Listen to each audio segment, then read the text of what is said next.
Was the plan to only have William throw an inning tonight, or was the score just a factor in that? We had a plan. I think it wasn't necessarily the score. It was that they made a mound visit in the first inning, and then they ultimately made a pitching change in the first inning, and I just didn't want him to go back out there with the long sit. But you didn't want to have him go too long to have him available for this weekend? I mean, Do you have a general rule of thumb for how comfortable you are with guys in the dugout, or is that kind of up to them?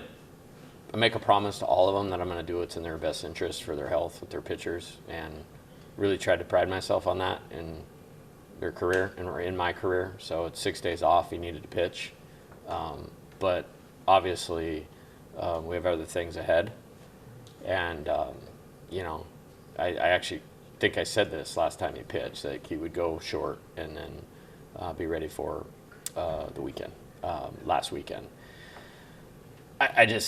He was going to go back out, but 6 runs, 7 runs, whatever it was, we were in a dugout for like 40 minutes, it seemed like. So it just didn't feel like the right thing to do. So when he goes one, did that sort of play into you and Jaden out there? Well, no, I mean, it's in my briefcase, but I mean, I had it pretty well dissected of what we were going to do. There were spots in the lineup, 4 guys. Jaden was originally slated to go at the top of the order, but he was also the guy that was going to go for 2 innings tonight, potentially. And I was happy to see him do that. I thought it was a really good night for him. I think he struck a bunch of guys out. He got some traffic. It looked like it was going a little fast for him, and he got himself collected, and he's really good. He's really good. He's going to be a huge part of this pitching staff as we move forward. So I thought that was a real step forward tonight. I thought the pitchers, for the most part, were really good. And, we walked a few more guys than we'd like, but does a really good improvement for him. I mean, Myers, when it clicks for him, we're a different team when that comes. And it's not far away. I mean, nobody can score on him, So, and then Rizzi, I thought was really good, and that was a real positive. With Derek at DH, did you just want to see something different in the lineup? No, I mean, it's Gold Glove left fielder number 1 or Gold Glove left fielder number 2. Honestly, and he's played a lot of baseball in his life. Like, he's a baseball dude, but the intensity of what we're doing, and he actually came from the best high school league in all of the country, where he came from, and a grueling summer schedule. But I mean, he's going to play every pitch of every inning of every game that matters. But I want the same player for the duration of the season, and so to get him off his legs, this was a good day to do that again. And again, you're putting in arguably our 3rd best defensive outfielder when you put Josh out there. So Kira's okay to split? He's fine, yeah. Okay. Yeah, he's fine. You mentioned I mean, I don't know. I mean, he probably should have been safe at 3rd if he was 101% instead of 100%. You mentioned just being a ball player. Yeah. It kind of feels like it does the same for Tanner Reeves. You talking Yeah. about the bats he took Yeah, away. I really I've said this. I really like this team, and it's more than just baseball ability. It's the type of competitors that they are, and those 2 guys have that. They got the it factor. Tanner's been given nothing in his career. Like, he redshirted at a JC, and then put on a bunch of weight and went out and was the best junior college hitter in the country as a freshman, and then won the national championship. I don't know if he's the MVP of the World Series, but he broke the hits record at the World Series, and came in here and knew he had to fight and scratch and claw for ABs, and he's playing good right now.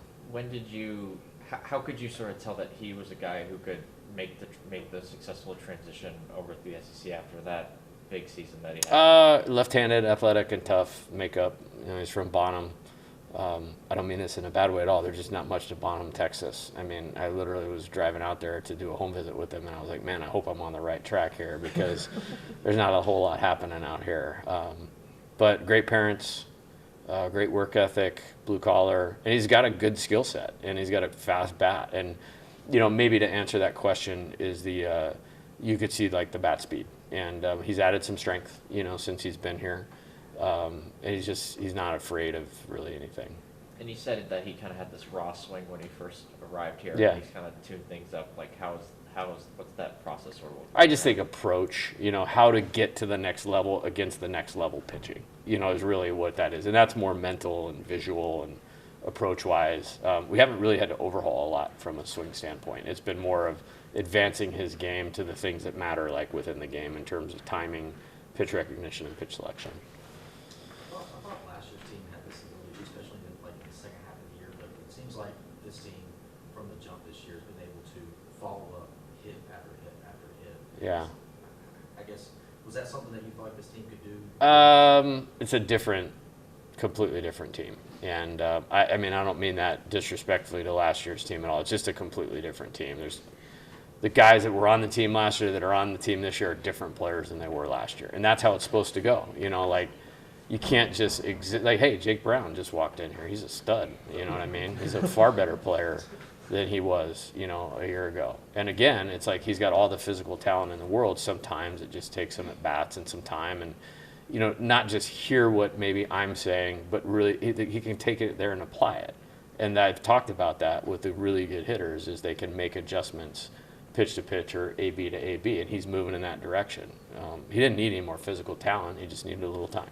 Will Gavin be available this weekend? I hope so. I mean, we're playing catch, we're moving, we're smiling, but it's like I'm not a medical person.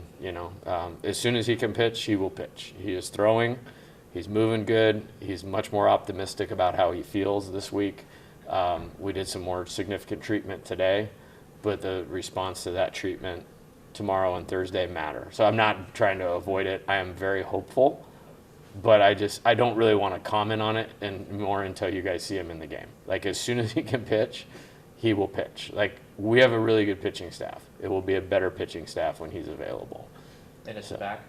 Yeah, I mean Yeah. It's back, butt, nerve, whatever, How important was it to get Case in there today? We needed to. I mean, it's been a week, and I just, it was kind of like I actually put the ball in his court of like, okay, are you going to be better this weekend if you pitch tonight or not? And I'm glad we did, because there's a sharpness piece when you kind of get in that flow like he was in that you kind of get to another level, which you were seeing. And so we want to keep him in that because he's probably a twice-a-week guy from this point forward. With Connor, is it anything more than just being a young guy? I mean, he got ahead. The first pitch was 95. It was electric. We got to 1-2. I thought he barely missed 2-2, and I'm actually surprised the guy didn't swing 3-2. So there's that one. And then there's a complete defensive mistake on the pop-up. And I didn't see it. I was down, like, looking at something, and whether, it should have been the outfielder or the infielder, I didn't see it. But we got to make that play. And then we make a bonehead play of forcing a throw to third base instead of throwing the ball to second base, which cost one of the 2 runs. If we just throw the ball to second base, that guy doesn't score. He struck a couple guys out, and then I just had to go get him because, we need him fresh and ready for the weekend. So it was kind of the same thing. Hadn't pitched, needed to pitch, but had to keep him under control to have him ready for the weekend. So I'm actually fine with most of it, and I think it's maybe not as bad as it appeared. Like, we messed up on defense twice, and he had small misses other than that. Got to help him out, yeah.